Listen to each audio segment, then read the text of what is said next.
કેન્દ્રીય કેબિનેટ મંત્રી મનસુખભાઈ માંડવિયા દક્ષિણ ગુજરાતની મુલાકાતે છે, ત્યારે હાલ ભાજપની સદસ્યતા અભિયાનનું નિરીક્ષણ કરવા માટે તેઓ સુરત બાદ નવસારી જિલ્લા ખાતે આવી પહોંચ્યા હતા અને ત્યારબાદ વલસાડ ખાતે પણ તેઓ મુલાકાત લેનાર છે, જેમાં નવસારી જિલ્લાના સંગઠન અને ચૂંટાયેલી પાંખના હોદ્દેદારો સાથે આજે કમલમ ખાતે મુલાકાત યોજી હતી અને જેમાં નવસારી જિલ્લાની સદસ્યતા અભિયાનને લઈ ચાલી રહેલી કામગીરીનું નિરીક્ષણ કર્યું હતું। સદસ્યતા અભિયાન અંતર્ગત નવસારી જિલ્લામાં સૌથી વધુ સદસ્યો નવા નોંધાય તેને માટે સંગઠન સાથે તેઓએ કમલમ ખાતે બેઠક પણ યોજી હતી।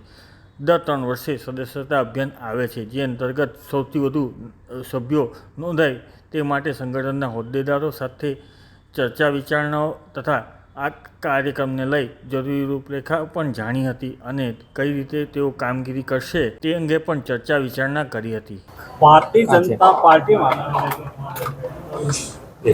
દર 3 વર્ષે સંગઠન પર્વ આવે છે અને દર 6 વર્ષે દરેક કાર્યકર્તાએ પોતાનું સભ્યપદ રિન્યુ કરવાનું હોય છે, જેના ભાગરૂપે સમગ્ર દેશની અંદર ભારતીય જનતા પાર્ટી સદસ્યતા અભિયાન ચલાવી રહી છે, જેના ભાગરૂપે આજે કાર્યકર્તાને મળવા માટે, કાર્યકર્તાને પ્રોત્સાહિત કરવા માટે, સદસ્યતા વધારવા માટે અને સદસ્યતા અભિયાનમાં જોડાવા માટે હું નવસારી આવ્યો છું।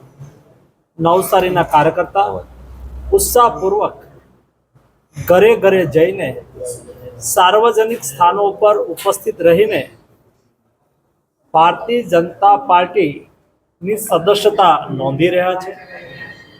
આપના દ્વારા ગુજરાતની જનતાને મારો આગ્રહ છે કે નરેન્દ્ર મોદીને મજબૂત બનાવવા માટે, ભારતીય જનતા પાર્ટીને સમર્થન આપવા માટે આપ સૌ ભારતીય જનતા પાર્ટીના સદસ્ય બનો અને બનાવડાવો। ધન્યવાદ। જવાહર ચાવડા